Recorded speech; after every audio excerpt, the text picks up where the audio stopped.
मौसम आज आपके साथ है। आज मौसम आपके खिलाफ नहीं है, तो मैं आपसे आग्रह करूंगा कि आप बैठ जाओ। आपके जोश जज्बे का तो मैं कायल हुई। कभी राजस्थान के साथियों ने मेरे मान सम्मान को कमजोर नहीं पड़ने दिया। राजस्थान में मैं इस बात को जानता हूं। मैं इसको उतार के रख दूं, मेरा आपका आग्रह हो। मेरी पगड़ी तो आप लोग हो, मेरा सम्मान तो मेरी माए बहने, मेरे भाई हैं, मेरे बुजुर्ग, और मेरा जीवन भी आप सबके लिए। तो आज के इस सामाजिक न्याय महासम्मेलन में अपनी बात को रखने से पहले समय समय पे भारत के इस पावन भूमि पे जन्मे सभी संतों गुरुओं महापुरुषों को नमन करता हूं।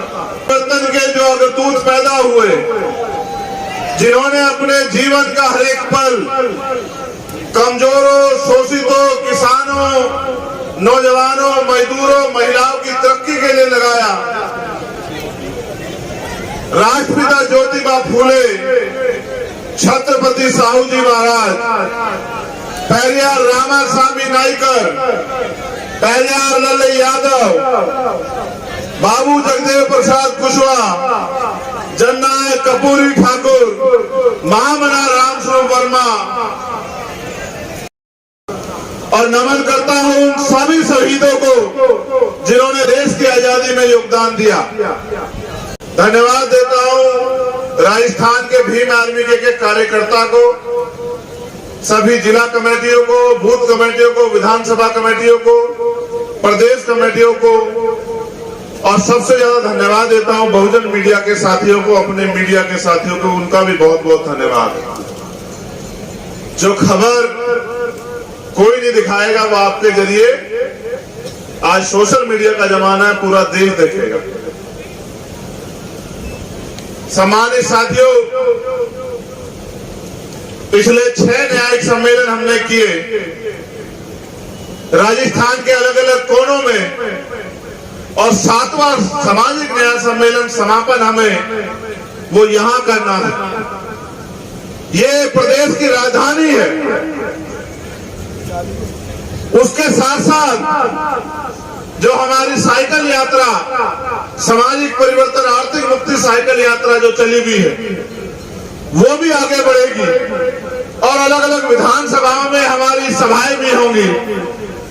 और मेरा ये अटल विश्वास है कि इस बार राजस्थान की धरती ऐतिहासिक निर्णय लेगी और अमीरों को नकार के गरीबों के बच्चों को ताकत देने का काम करेगी। ऐसा मेरा विश्वास है राजस्थान में इस बार।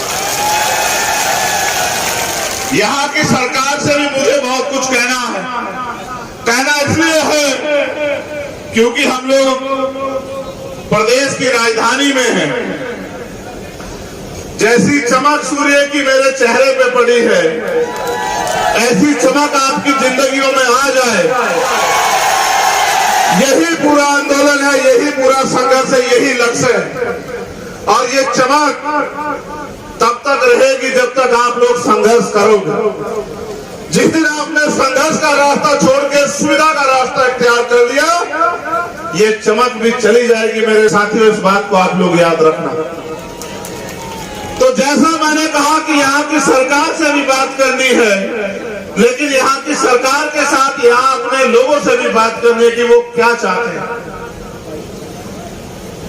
अगर आप इन सरकारों से खुश हो, अगर आप इन सरकारों के कार्यकाल से खुश हो, तो फिर आपको आजाद समाज पार्टी को समर्थन करने की कोई जरूरत नहीं।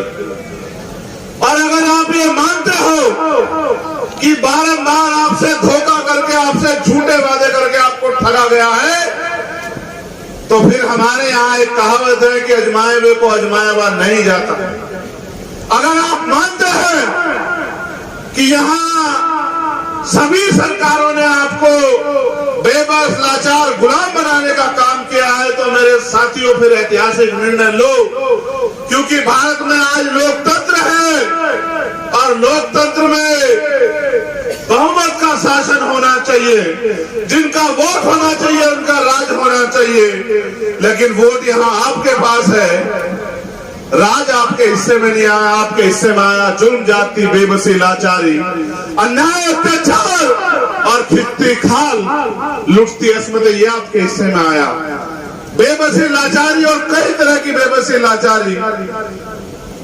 अभी यहाँ छात्र संघ चुनाव होते थे, छात्र संघ चुनाव से हवा का पता लगता था। इस बार भीम आर्मी स्टूडेंट फेडरेशन मैदान में आई तो मुख्यमंत्री जी चुनाव से ही मुकर गए। वो कहते हैं चुनाव ही नहीं कराने, क्योंकि लोकतंत्र की सबसे पहली पाठशाला है छात्र राजनीति, और छात्र राजनीति से जो निकल के आता है वो सरकार के दमन के आगे झुकता नहीं। उसका सबसे बड़ा उदाहरण आपके सामने चंद्रशेखर आजाद खड़ा है। जहां एक तरफ अमीरों की औलादें एसी के कमरों में सीखती है, बड़े बड़े मंच में सीखती है, वहां गरीब किसान कमेरे नौजवानों की औलादें वो छात्र संघ के जरिए यूनिवर्सिटी और कॉलेजों में सीखती है। इनको लगा कि नया नेतृत्व न खड़ा हो, इनका आपसी गठजोड़ चलता रहे, नए नेतृत्व का निर्माण ना, इसलिए छात्र संघ चुनाव को टाल दिया जाए। याद रखना मुख्यमंत्री जी, आप भले ही सत्ता की ताकत से छात्र संघ चुनाव को ना होने दो, लेकिन आप 2023 का चुनाव नहीं रोक सकते। 2023 का चुनाव होगा और ये युवा शक्ति राजस्थान की काया पलट के रख देगी, इस बात को आप याद रखना। आप नौजवानों की बात करते हो किस मुंह से? आपकी सरकार में सबसे ज्यादा पेपर लीक होते हैं, गरीबों के भविष्य के, नौजवान लोगों के भविष्य के साथ खिलवाड़ होती है, उनके हिस्से को डकाल दिया जाता है। मैंने पहली बार सुना बस में बैठ के पेपर दिए जाते हैं, पेपर लीक इतने बड़े पैमाने पे यहाँ होता है, और मुख्यमंत्री जी कहते हैं कानून का राज है। जो एक पर्चा सुरक्षित न रख पाए वो राजस्थान की जनता को सुरक्षित रख देगी क्या सरकार? आप मुझे बताओ। जो युवाओं के भविष्य के साथ जो खिलवाड़ चल रहा है, इस धक्का को हम लोग बंद करने का काम करेंगे 2023 में। आप लोग इस बात को याद रखना मेरे साथियों। मेरे आज भी याद है, यहाँ की सरकार कहती है जब इनके बड़े नेताओं पे अत्याचार होते हैं या संविधान का हनन होता है, ये कहते हैं कि सरकार, केंद्र की सरकार खराब है, संविधान को नहीं मानती। मैं ऐतिहासिक प्रमाण हूं आपके पास। मैं सीएचए के साथियों की लड़ाई लड़ने आया था, उनका आंदोलन था। रात को 12 बजे इसी जयपुर से उठा के मुझे सोते हुए को, और सिर्फ मुझे नहीं, मुझे तो आदत है आपकी लड़ाई में हर कीमत चुकाने की, लेकिन जितने भी साथी मेरे साथ आए हुए थे सबको जेल भेजने का काम किया सरकार। और लड़ाई सिर्फ उन सीएचए के भाइयों के हक अधिकार की थी। यहाँ 3rd ग्रेड टीचर का जो है वो ट्रांसफर नहीं हो रहा, चाहे आशा कार्यकर्ता हो, आंगनबाड़ी हो, सीएचए के भाई हो, 3rd ग्रेड टीचर हो, सरकारी कर्मचारी हो, तमाम लोग परेशान हैं। अभी मेडिकल के डॉक्टर्स ने धरना दिया, मुख्यमंत्री तानेशाही पे रहे और उनसे कहा नौकरी करनी है करो वरना छोड़ दो। ये अहंकार किस लिए? इसी जनता ने आपको ताकत दी, लेकिन आज आप अहंकारी हो गए। अगर सरकार अहंकारी हो जाए तो जनता को निर्णय लेके सरकार को सबक सिखाना चाहिए, और उस आदमी को जो तानाशाही करे उसको दोबारा मौका नहीं देना चाहिए कि उसका घमंड इतना बढ़ जाए कि वो अन्याय अत्याचार की हद को पार कर जाए। इसलिए आज हम लोग सामाजिक न्याय सम्मेलन कर रहे हैं। और कानून का राज कितना है ये आपने देखा कि यहाँ एक कर्मचारी पहले रेल में एक महिला को, मुस्लिम महिला को छेड़छाड़ी करता है, और फिर हमारे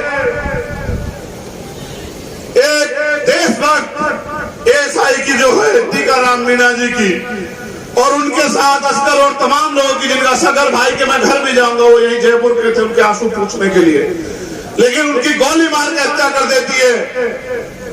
ये व्यवस्था जो यहाँ राजस्थान में है, और एक सरकारी कर्मचारी की हत्या होती है, शहीद का दर्जा देने के बजाय मुख्यमंत्री जी और उनके नेता बैठ के उस परिवार का मजाक उड़ाते हैं। ये इस भय सरकार की सच्चाई है आपके सामने। एक मेरे याद है, आपने ऐसे इतनी बड़ी ताकत में SC/ST की महापंचायत की थी, आपको याद है या नहीं है बताओ?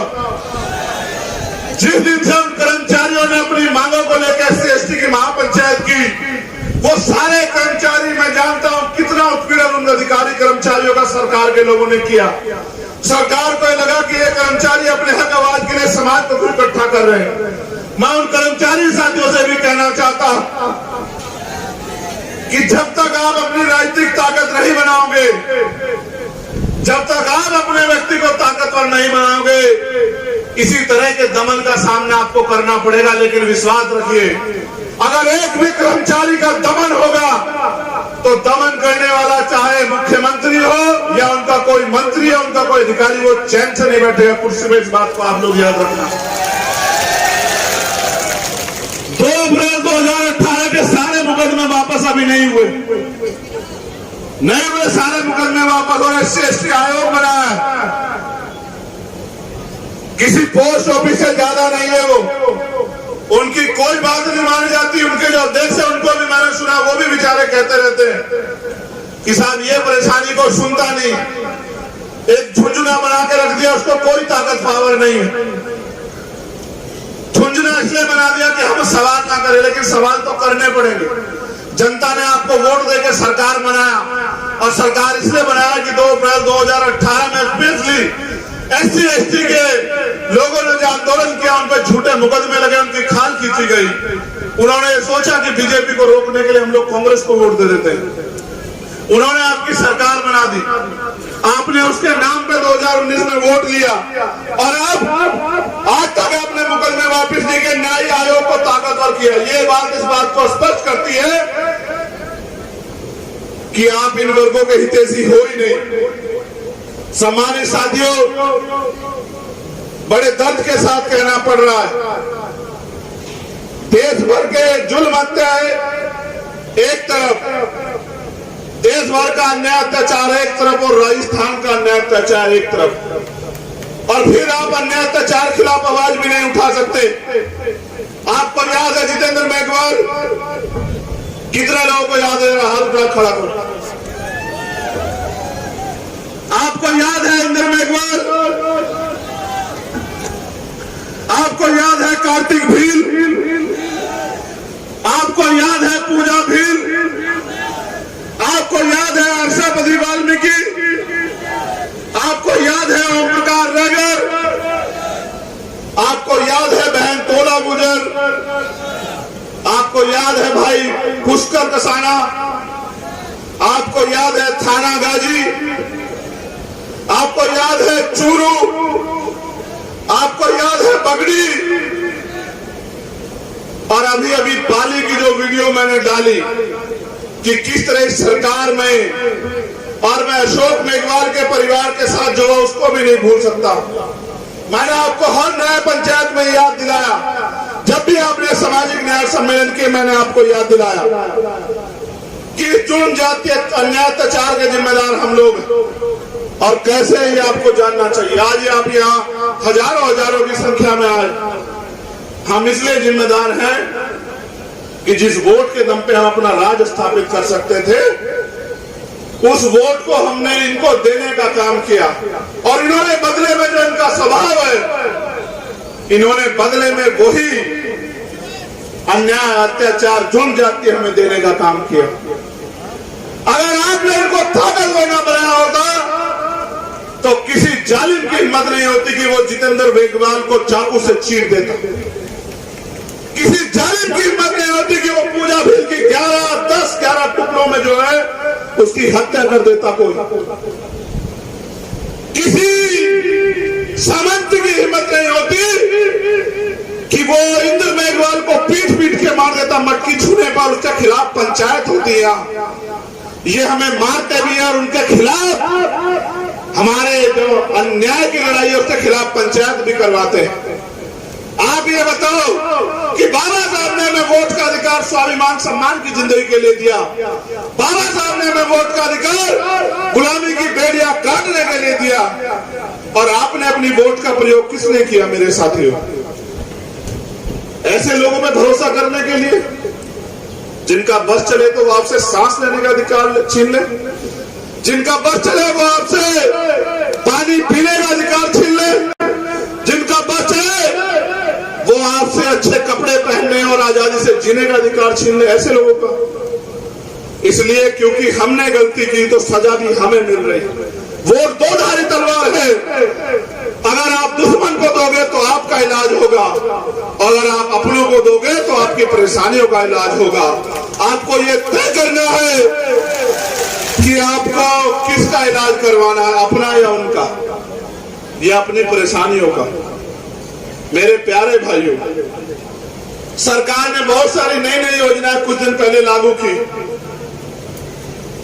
क्यों 4.5 साल से पहले लोग नहीं रहते थे क्या यहाँ?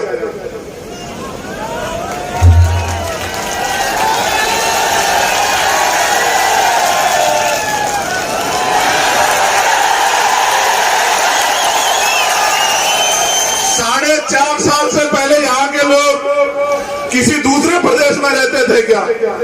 4.5 साल बाद आपको क्यों दिखाई दिया कि यहाँ के लोगों को इन समस्याओं से निजात दिलानी है? क्यों 4.5 साल आप सो रहे थे क्या मुख्यमंत्री जी?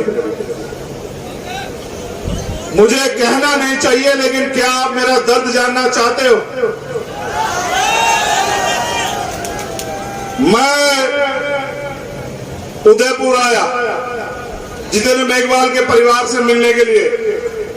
इन्होंने मुझे एयरपोर्ट से वापस भेज दिया। मैं उसके बाद 3 बार आया। मैं आके प्लेन से उतरता नहीं, ये मुझे एयरपोर्ट पे अरेस्ट कर लेते और फिर गाड़ी में बिठा के दिल्ली छोड़ के आते। क्या मैं औरों की तरह इनके आगे हार मान लूं? क्या मैं औरों की तरह अपने परिवार को मरने के लिए छोड़ दूं? क्या मैं औरों की तरह घर में बैठ के इस अन्याय अत्याचार का तमाशा देखूं या लड़ूं? आप बताओ मेरे लोगों।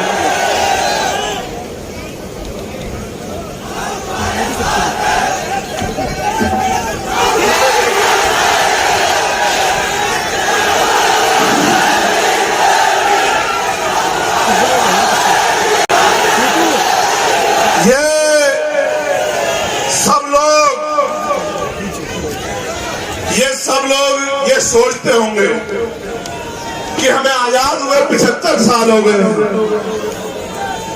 मगर ऐसा क्या है कि आज भी हम भारत में रोटी, कपड़ा, मकान की लड़ाई लड़ रहे हैं? हिस्सेदारी, हकदारी की लड़ाई क्यों नहीं लड़ रहे? आप बताओ मेरे लोगों, तोला गुजर बहन के परिवार को क्या जवाब दूं?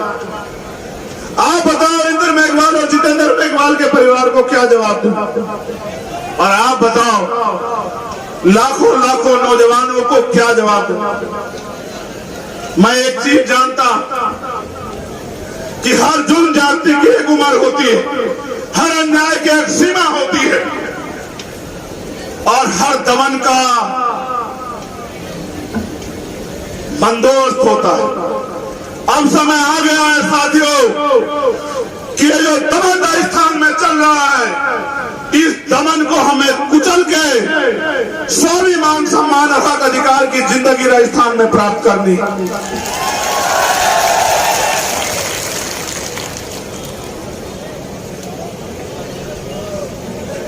आज राजस्थान में पॉलिटिकल टूरिज्म भी चल रहा है। घूमने वालों को भी आप लोगों को जवाब देना है। मेरा तो एक ही बात को कहना है, एक चीज बहुत जरूरी जिससे आपको सावधान रहना है। जो भी 9 में हुआ, जो करने का प्रयास बरेली में किया गया, यहाँ जिनकी सरकार है उनसे हमें सत्ता छीननी है। लेकिन इसके बाद 2024 में सेंटर में भी जो भाजपा की सरकार है, उनसे भी हमें सत्ता छीननी, इस बात की भी तैयारी हम लोगों को करनी है। इस बात से भी सावधान रहना है कि नूह में जिस तरह से प्रायोजित हिंसा कराई गई, मैं धन्यवाद देता हूं प्रभाकर चौधरी जी को, एक ऐसा आईपीएस जिसने सरकार के आगे घुटने नहीं टिके और जो लोग दंगा कराना चाहते थे बरेली में, उनको जवाब देने का काम किया, उनको भगाने का काम किया, और एक ईमानदार अधिकारी को खामियाजा ये चुकाना पड़ा कि उनको हटा के वहां से उनका डिमोशन करके पीएससी में लगा दिया गया। सरकारें बदलेंगी। नूह की जो हिंसा हुई वो हिंसा प्रायोजित है, और इसलिए प्रायोजित है कि किसी तरह से वोटों का डिवीजन हो जाए, बंटवारा हो जाए। नूह की जो हिंसा है वो हिंसा इसलिए है क्योंकि कुछ पार्टियों की दुकानदारी यहाँ हिंदू मुसलमान की राजनीति करके कामयाब होती है। लेकिन मैं आपसे पूछना चाहता हूं कि हमारे महापुरुषों ने हमें जोड़ना सिखाया या तोड़ना सिखाया? आप बताओ मेरे लोगों। तो क्या किसी बंटवारे से हमारी राजनीति कामयाब हो जाएगी? इस सारे बंटवारे और हिंदू मुसलमान के दंगे के चक्कर में हमारे अपने मुद्दे दब जाते हैं। मैं गुर्जर समाज के हमारे नेता बैठे हैं, मैं उनको पूछना चाहता हूं, क्या 72-74 गुर्जर समाज के वीरों का बलिदान भूल गए हो क्या? जिनको भारतीय जनता पार्टी की सरकार में गोलियों से उड़ाया गया, आपके खून से होली खेले गई। क्या हरियाणा में जाट समाज के लोग आपके खून से जो होली खेली गई उसको भूल गए हो क्या? क्या दलित समाज के लोग 2 अप्रैल को जो आपकी खाल खींची गई और पूरे देश में जो आपके साथ अन्याय हो रहा है उसको भूल गए हो क्या? अगर आज भूल जाओगे तो कारवा लुट जाएगा, और कारवा लुट जाएगा तो लोग आपसे, आने वाली पीढ़ियां ये सवाल पूछेंगी कि जब अधिकार थे तो आप क्या कर रहे थे? सम्मानित साथियों, आज एक षड्यंत्र बना के मुस्लिम समाज का आर्थिक बहिष्कार के नाम पे उसी नफरत की दीवार को खड़ा करने का प्रयास किया जा रहा है। लेकिन मेरी इस बात पर गौर करना कि जो स्वाभिमान सम्मान आज हमें प्राप्त है, बाबा साहब से पहले ये दिलाने के लिए मैं नाम गिनाऊंगा आपको और आप याद करना। मैंने दिल्ली के मंच से भी आपको याद दिलाए थे। राष्ट्रपिता ज्योतिबा फूले, छत्रपति साहूजी महाराज, पेरियर रामासामी नायकर, पेरियर लल्लू यादव, बाबू जगदेव प्रसाद कुशवाहा, जननायक कर्पूरी ठाकुर, बाबू शिवदयाल चौरसिया, संत राम बीए प्रजापति जी, चौधरी कुंभाराम आर्य, सर छोटू राम, चौधरी चरण सिंह, ये सब पिछड़े वर्ग के लोग हैं, आपके अपने परिवार के लोग हैं। इन्होंने आंदोलन चलाया, उसी को आगे खींचने का काम पहले बाबा साहब अम्बेडकर ने, फिर मान्यवर काशीराम साहब ने किया। आप अपने अपनों को नहीं जानते, इसलिए आपको, जब आप इतिहास नहीं जानते, इसलिए आपको हिंदू मुसलमान में बांट के आपके ऊपर राज करना चाहते हैं। हमारी लड़ाई अत्याचार के खिलाफ है, गैर बराबरी पर आधारित व्यवस्था के खिलाफ है, हमारी लड़ाई असमानता के खिलाफ है, हमारी लड़ाई हिस्सेदारी की है, हमारी लड़ाई स्वाभिमान सम्मान के जीवन की है। और अगर कोई मनुवादी विचारधारा को, गैर बराबरी की विचारधारा को पालने पोषने का काम करेगा तो वो हमारा अपना कभी नहीं हो सकता। इस बात को आपको याद रखना। सम्मानित साथियों, एक बार मैं आया था गोली लगने के बाद भरतपुर, और आज आया हूं राजस्थान। मेरे जैसे हजारों लोग के खून बहेंगे। आजादी मांगने से नहीं मिलती है, आजादी की कीमत चुकानी पड़ती है। सरदार मनोज सिंह धोनी यहाँ बैठे हैं, हमारे राष्ट्रीय सचिव सोमनाथ प्रजापति जी यहाँ बैठे हैं। इतिहास गवाह है, मांगने सिर्फ भीख मिलती है, अधिकार और आजादी छीननी पड़ती है, और छीनने के लिए बल की जरूरत होती है। जिनका दल नहीं होता उनका बल नहीं होता, और जिनके पास बल नहीं होता उनकी समस्याओं का हल नहीं होता। मैं अपनी बहनों से पूछना चाहता हूं, माओ से पूछना चाहता हूं, अगर अमीर इस देश में गरीबों के हितैषी होते तो आप बताओ कोई गरीब रहता क्या? आप जानते नहीं राजस्थान का हाल, ना पीने को साफ पानी, ना रोजगार, चारों तरफ से महंगाई की मार, जुल्म जाति अत्याचार। एनसीआरबी का आंकड़ा देखो, डाटा देखो तो रूह कांप जाती है। क्या क्या नहीं सहा पिछले 5 साल में। मेरा आपसे सवाल है, आगे भी ये सहना चाहते हो क्या? आपने सबको अवसर दिया, सबको ताकत देके भेजी। हर्षाधिपति वाल्मीकि को किसने पीटा? वो विधायक कौन सी पार्टी का था बताओ मेरे साथियों? वो विधायक कौन सी पार्टी का था बताओ मेरे साथियों? कौन सी पार्टी का? नहीं, जोर से बताओ। बहुजन मीडिया के साथियों को पता लगना चाहिए कौन सी पार्टी का था, किसकी वोट से बना।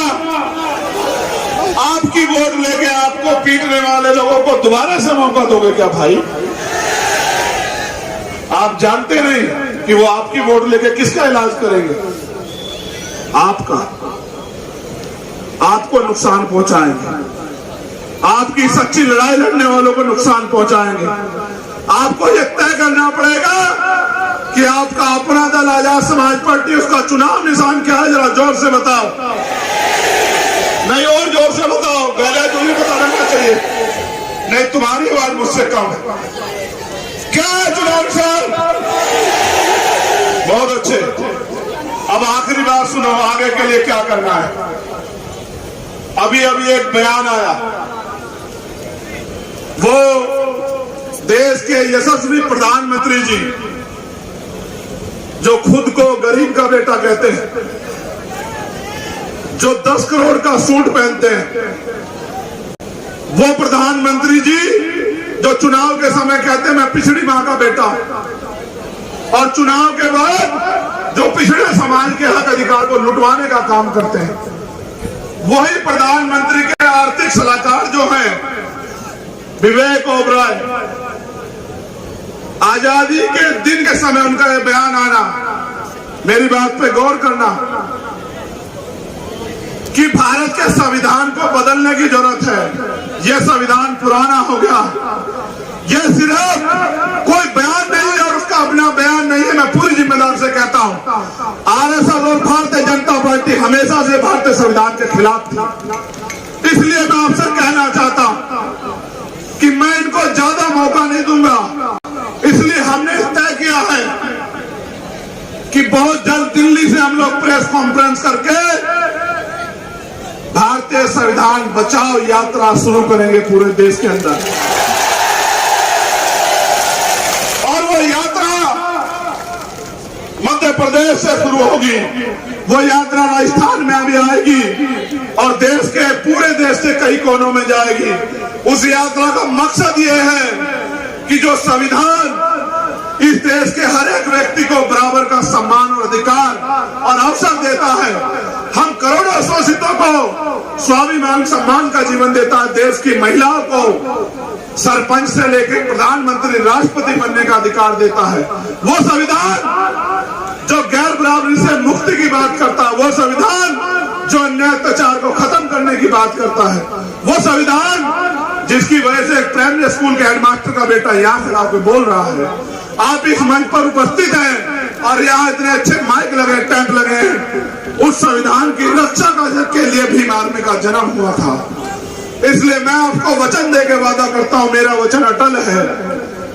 सूर्य पूरब की जगह पश्चिम से निकल सकता है, मेरी बात को याद रखना। लेकिन चंद्रशेखर आजाद आज अपने समाज से वादा कर रहा है कि भारतीय संविधान पे आंच नहीं आने दी जाएगी जब तक मेरे शरीर में खून का आखिरी कतरा है। गोली कल की लगती आज लगे। मुझे ये भी नहीं पता मेरा आखिरी दिन क्या होगा और कौन सा होगा, मगर मैं ये जानता हूं कि लिख रहा हूं मैं अंजाम इसका कल आगाज आएगा और मेरे लहू का के कतरा इनकलाब लाएगा। ये बात याद रखना आपको। इसलिए भारतीय संविधान को बचाने की इस यात्रा के आप लोग सारथी बने। और ये यात्रा की एक अच्छाई मैं आपको बता दूं, हमने निर्णय लिया है कि दिन में इस यात्रा के जरिए हम लोग समाज को तैयार करेंगे और